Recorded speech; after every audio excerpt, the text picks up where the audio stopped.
Hey guys, welcome back, Fast Monty's Garage. Today's a good one. We are going to change out our top radiator hose to an AN style hose. And I cannot wait. Because those of you that know me know that I am obsessed with AN fittings because they don't leak and they look awesome. We're also going to do it without welding. I came across this product from AutoPlumb, and I'm going to go through the installation procedure today. It's a conversion from a standard nipple on your radiator or your water pump, either way, to an AN fitting. And so we're going to go through that today.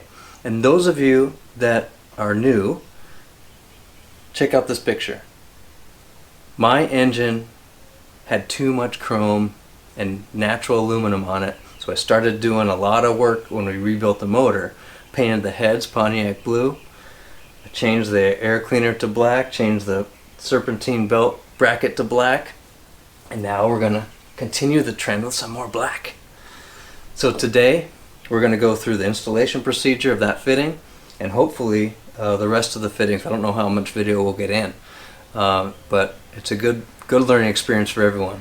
Be right back. Alright guys, this is the hose that took out the cheesy ass Pet Boys looking chrome thing. It has two band clamps on each end, which was painful because I had to put adapters in there. Oh, this is garbage.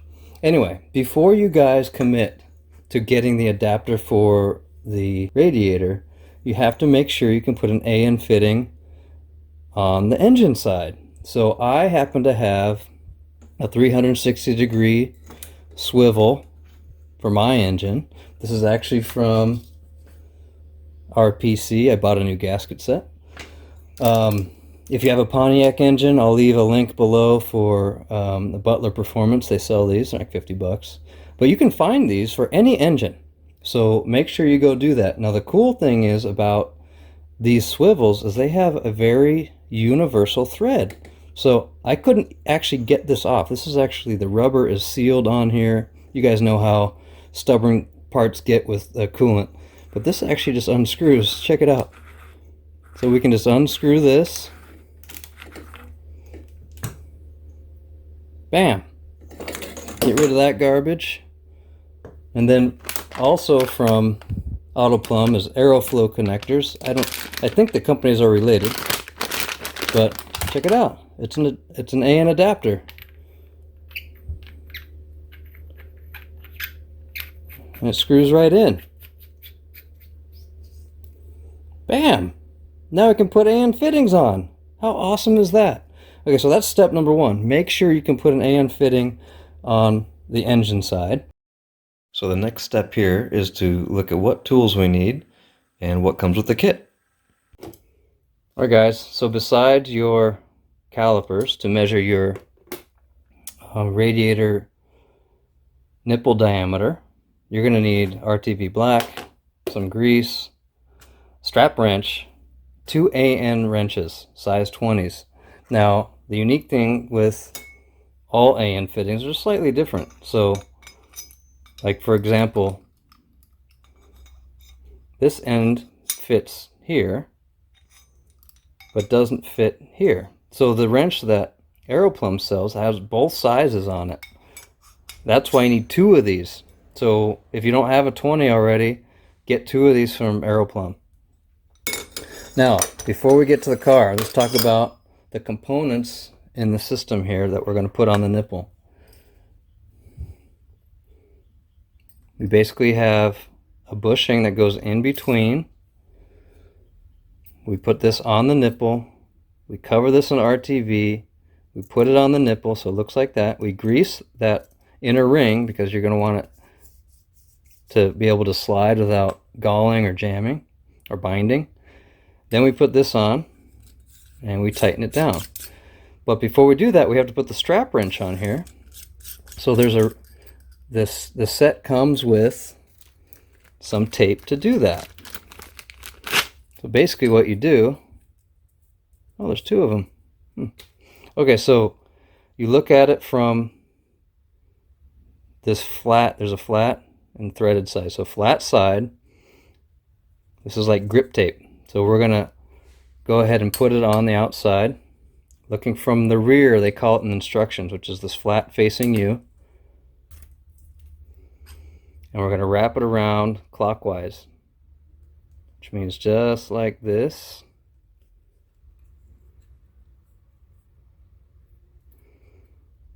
And I'm going to go ahead and cut this end off because it's probably not going to want to stick to that.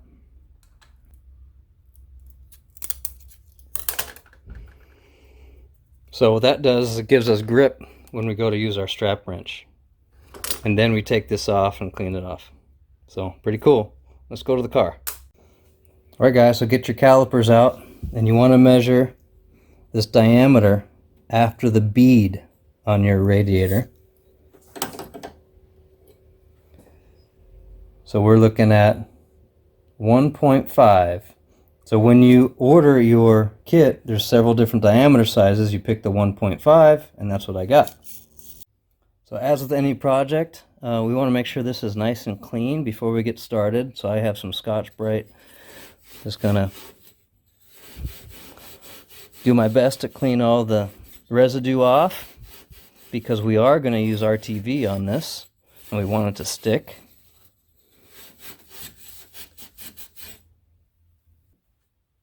Oh yeah, that looks awesome. Alright boys and girls, there we go. So we put our adapter on, so we have the flat side facing us. And then we put this little washer on, but make sure you coat it with some grease, a little light thin layer of grease on both sides. Like that. Just try and take off the excess. Now we're going to put it over. You might have to thread it on. You might have, sorry guys, sorry. You might have to thread it on like this.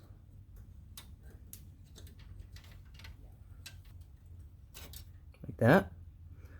So while you're here, we just got grease on here. We have to take that grease off because when we put RTV on, it needs something to stick to. So use your favorite grease remover. You guys know mine. It's the stuff I use for auto body work, which is wax and oil remover. So I'm going to go ahead and use that. You can use acetone, you can use anything you want, whatever your preference is. Okay, we're all clean. We're going to go ahead and do the next step, which is put this rubber washer on. Now, if you look really close, there's a chamfered edge and a straight edge. The chamfer points out. So we're going to put it on like this. Slide it over the nipple, but this is going to be covered in RTV. Alright, RTV time. You want it everywhere. Inside, outside. Don't leave any spot uncovered.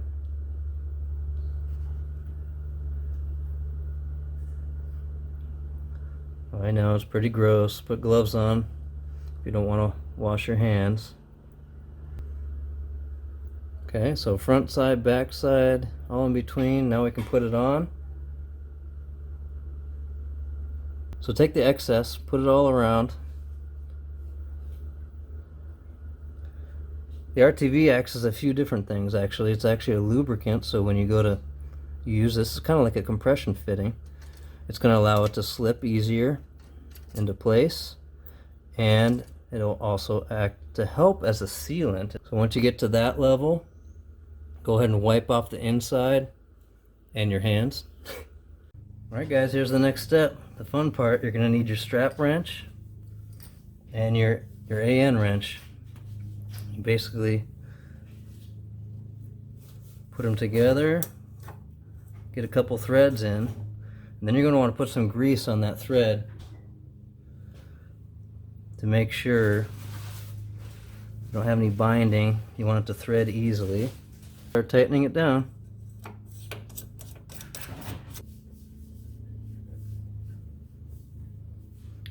Try and make sure you're also perpendicular or in line with your output.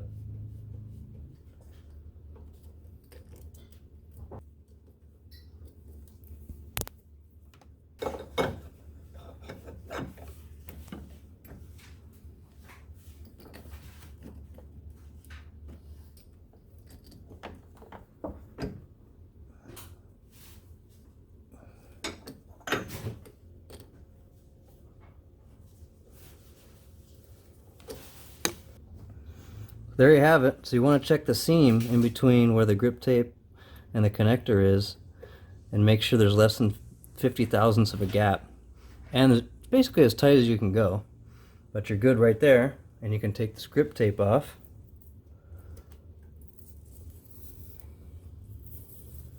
And then you can clean the whole thing with whatever you want, like a solvent of your choice.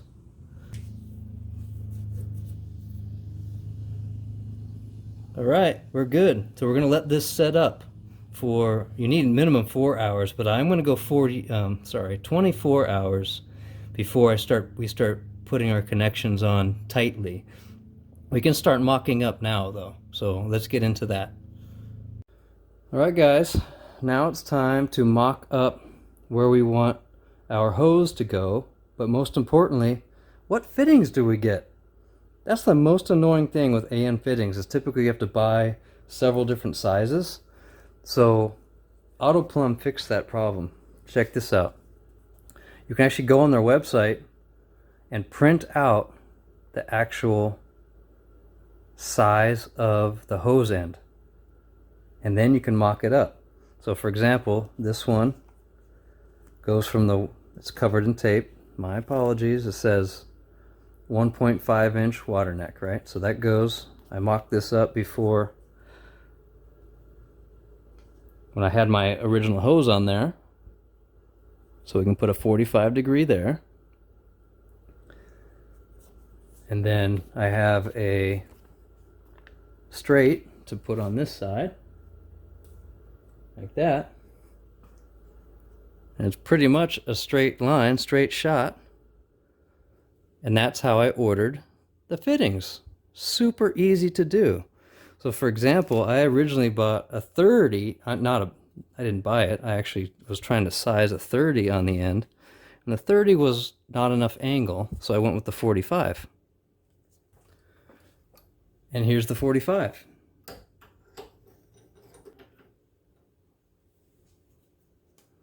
See that? Perfect. And here's my straight for this end.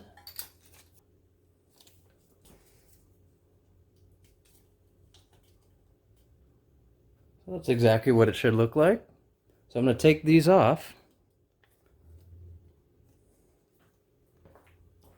And now we can figure out our hose length. So to do that, I actually take these ends off.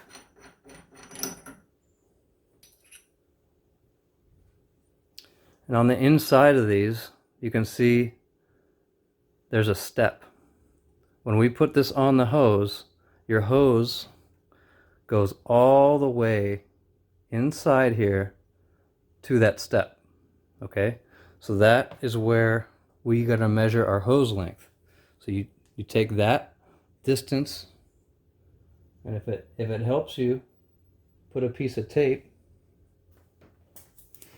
It's okay to eyeball it, you don't have to be exact.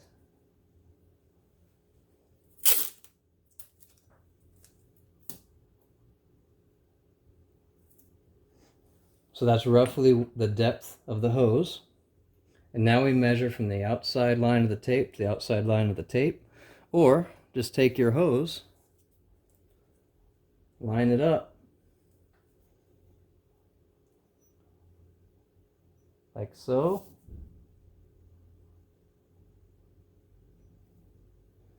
And voila, that's my hose length. So I'll take another piece of tape. So that's where I want the cut. This is just a temporary marker. So I want to cut on this edge. I'm going to go ahead and take a pen and remind myself.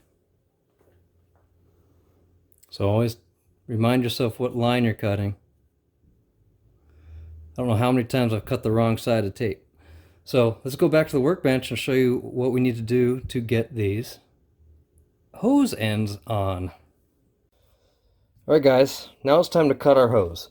Now one of the most frustrating things in cutting hoses, braided hoses in particular, is trying to keep the fray down, because as soon as you cut it, it's going to want to do this. It's going to balloon out, and trying to get it in here proves difficult because this is a very tight fit. So I'm trying something new today. This is also from AeroFlow. It's supposedly used to help us with that situation. It's supposedly a non-stick tape with a Teflon coating. And so what we're going to do is that's where we want our cut line to be. I'm going to go ahead and make up a new one so we can take this piece of tape off. So let's say our cut line is going to be right here. I'm not going to move the hose. I'm just taking the tape off.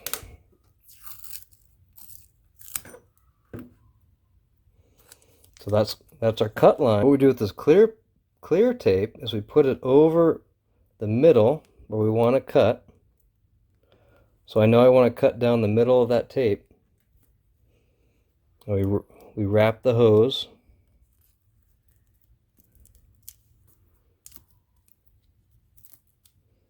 As tight as possible. So I know I want to cut down the middle here. White tape.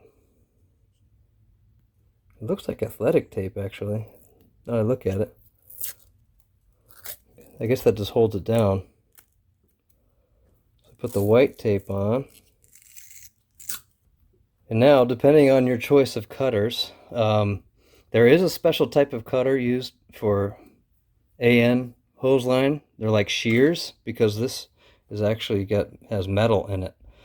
So, or stainless steel braid.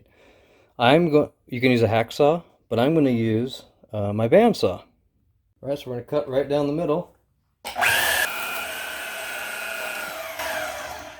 Go. Now this end that came from the factory, I can tell already has some of that tape underneath it and the clear tape. So we'll see how that works when we take this off. And try this end first. This is from the factory. So we take the tape off. Oh, looks pretty good. Typically the tape will stick. I've used tape, just normal masking tape in the past, and when you peel it off, it actually creates this to start fraying like the other piece I showed you. So you take your hose end, you basically push it on, and it's kind of difficult. Sometimes you have to screw it, but you want to push it in all the way to that step. So use your workbench, use something as support.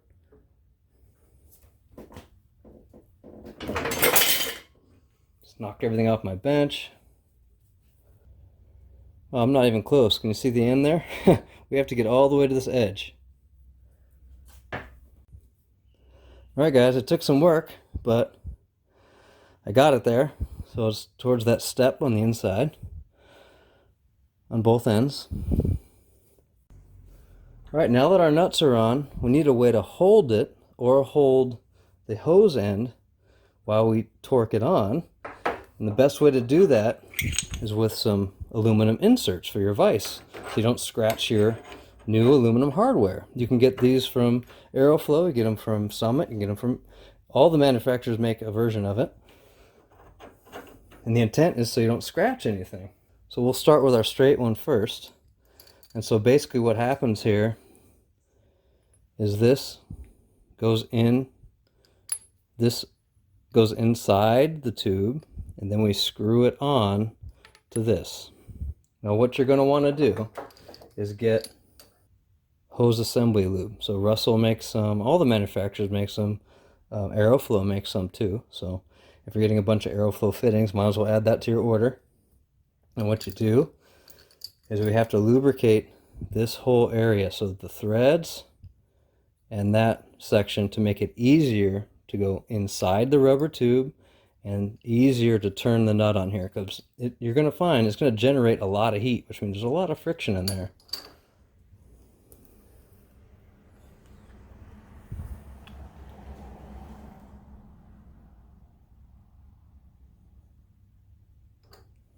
Alright, got some oil on there. I'm going to go ahead and give it a start inside the tube and see if I can get the nut started by hand. Alright, seems to be starting, so I'm going to go ahead and put it in the vise. Alright, so it's in my vise, and I'm going to go ahead and start tightening this nut in, driving it into the nut, and I want this to get as close to the nut as possible, and you're going to find it's going to be difficult. Whew, that was about as hard as I can push it, all my body weight, and there's still about 50 thousandths there. So we're good on this side, and my vise came apart, made that nice little scratch, so I'll put that on the bottom. Alright guys, check it out. So attach this end first. I already attached this end and the straight end on the workbench, and then you just have to add your bolts, because this is also a swivel, right? So it's a 360-degree swivel. Ta-da! Man, that looks awesome.